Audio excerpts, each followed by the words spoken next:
Dalam prosesnya, pesugihan merupakan bentuk kerjasama perjanjian antara manusia sebagai pelaku pesugihan dengan makhluk gaib, jin, atau siluman.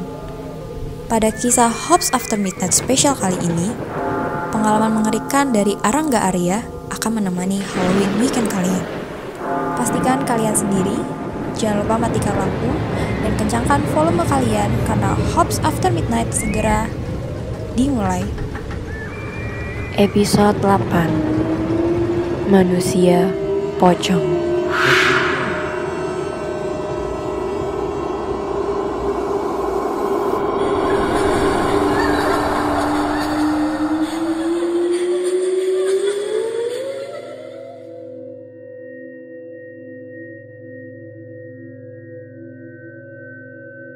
Pengalaman ini bermula ketika aku dan temanku menjadi tour guide pendakian ke Gunung Salak, di mana salah satu orang yang aku kawal itu jadi pocong. Saat itu jumlah rombongan terdiri dari 9 orang. Aku berdua dengan temanku. Yang punya acara ada 7 orang, 4 cowok dan 3 cewek. Mereka semua berasal dari Jakarta. Singkat cerita, kami sampai di gunung jam 5 sore. Karena hari sudah gelap, kami langsung bergegas untuk memasang tenda. Selesai bikin tenda, aku mencari kayu bakar untuk api unggun di malam itu. Di malam pertama, kami semua berkumpul mengelilingi api unggun. Semua senang-senang. Di malam itu, kita membuat sebuah game yang dimana peraturannya, semua harus menjawab jujur dengan pertanyaan yang ada. Game pun dimulai. Botol berputar. Pertama, botol mengarah ke satu cowok. Dia nanya ke cewek yang namanya Mita. Apa di sini ada cowok yang kamu suka? Kalau ada, sebutin namanya.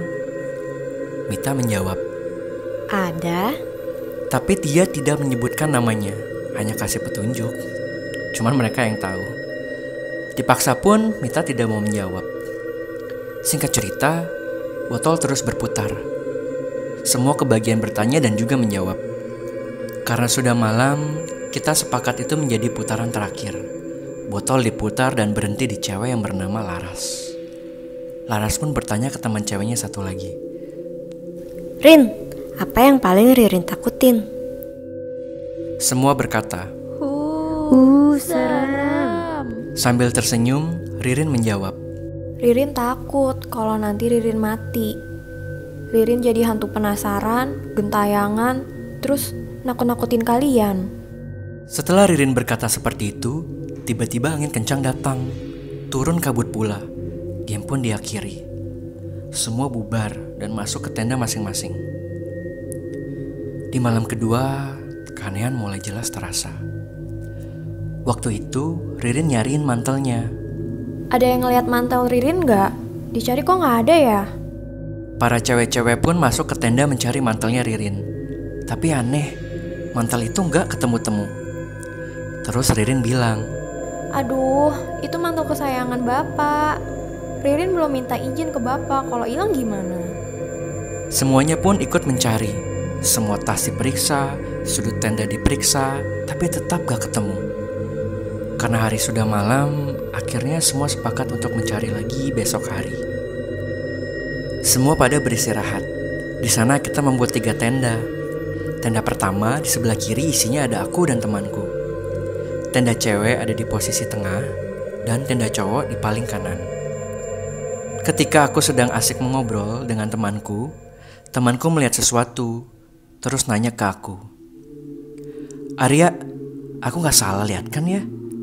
Itu apaan ya? Aku pun juga lihat dan kaget. Ternyata ada yang melayang. Yang melayang itu berwarna putih. Pertamanya aku menyangkanya itu pocong atau kuntilanak. Tapi ternyata yang melayang itu mantel. Mantelnya berwarna putih. Aku nanya ke temanku. Bang, itu mantelnya si Ririn kali ya? Ambil yuk bang. Kata temanku, jangan diambil. Kayaknya mantel itu dipakai sama jin. Jangan disimperin ah. Takut ada apa-apa. Biarin besok aja. Mantel itu melayang lumayan lama. Aku dan temanku hanya ngeliatin tapi gak berani ngambil. Mantel itu sempat muterin tanda cewek, lalu hilang gitu aja. Gak tahu kemana mantel itu pergi, tiba-tiba temanku berkata, "Arya, baca doa.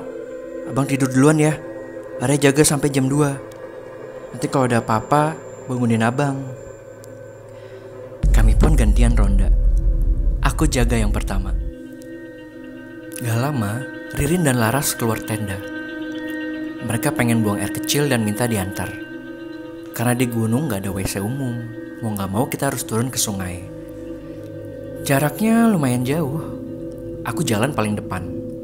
Di perjalanan tiba-tiba ada orang yang manggil, "Rin, tunggu." Kita bertiga berhenti. Melihat ke belakang gak ada siapa-siapa, Laras pun bertanya, Siapa yang manggil ya, Rin? Si Mita kan lagi tidur.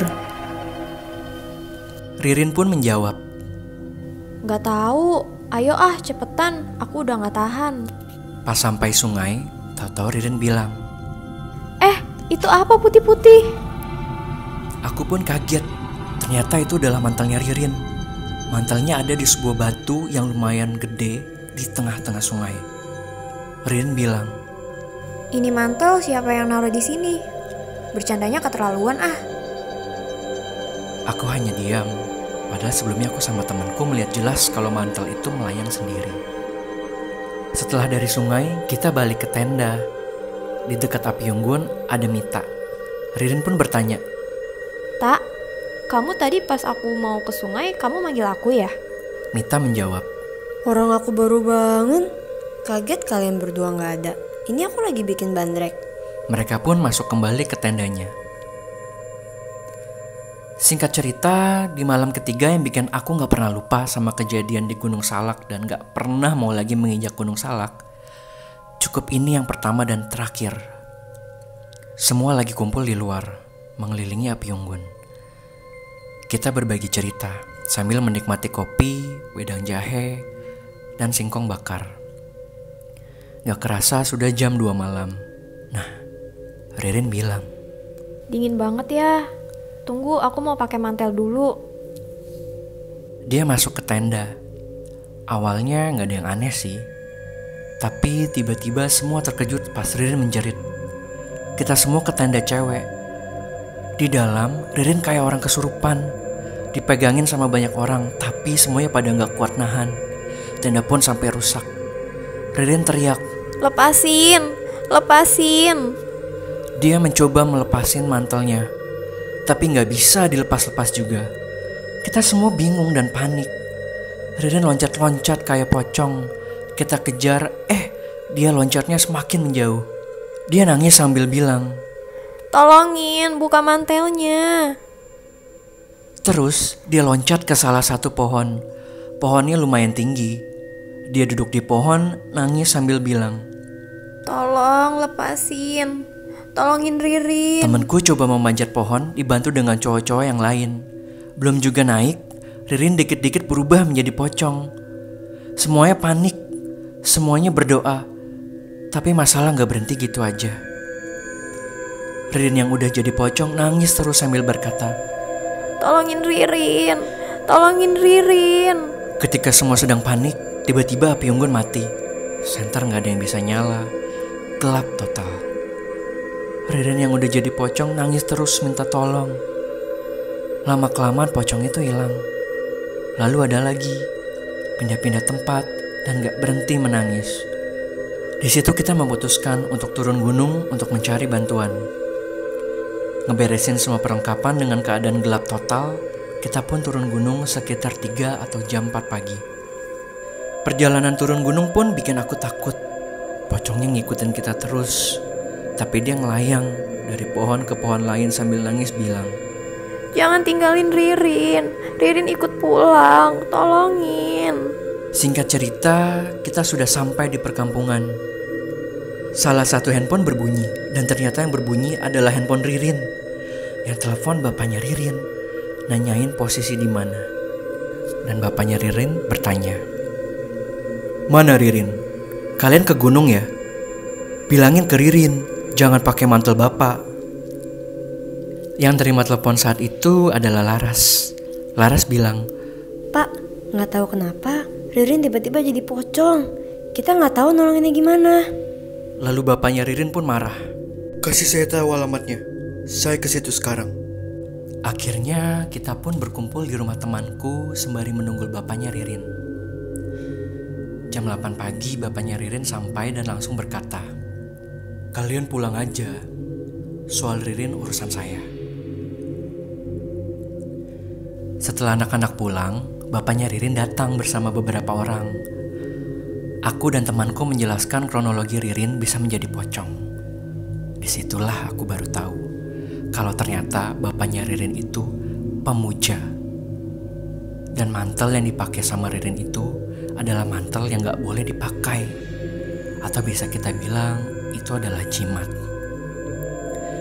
Intinya setelah bapak Ririn, siapapun yang pakai mantel itu pasti jadi pocong. Lalu bapaknya berkata, kalau seminggu gak bisa nemuin Ririn, gak bisa lepasin mantelnya, Ririn pasti mati.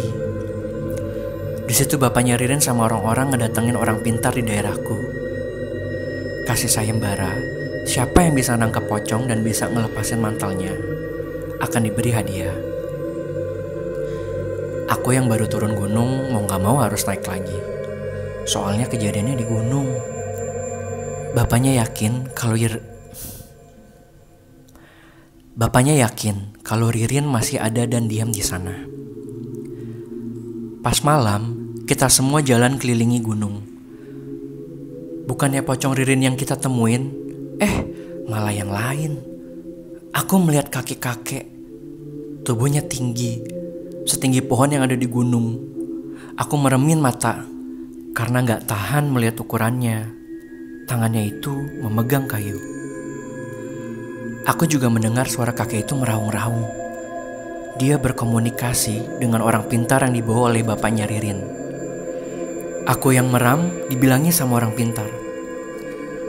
"Arya, jangan merem." Dia marah soalnya Arya merem.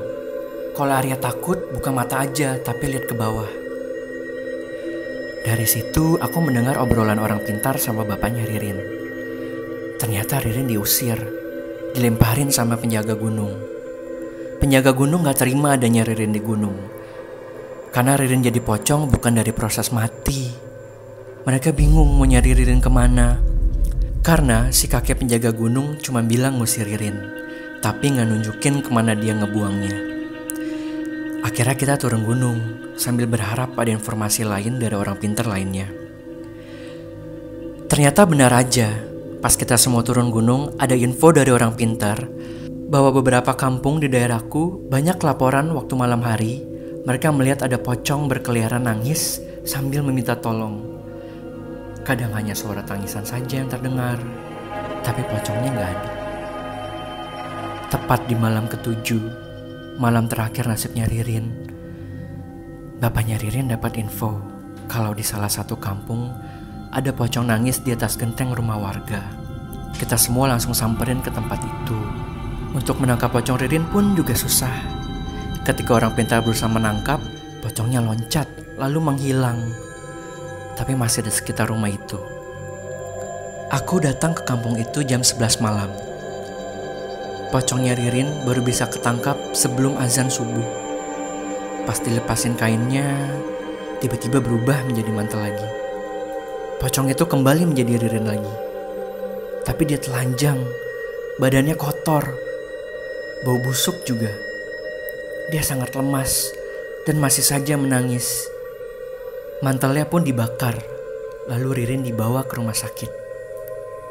Hal yang paling horor juga ketika mantelnya dibakar, Ririn sempat kepanasan juga. Semuanya pada ikut berdoa. Waktu mantel dibakar, angin tiba-tiba kencang dan ada suara petir. Singkatnya, Ririn dirawat di rumah sakit sampai 4 hari.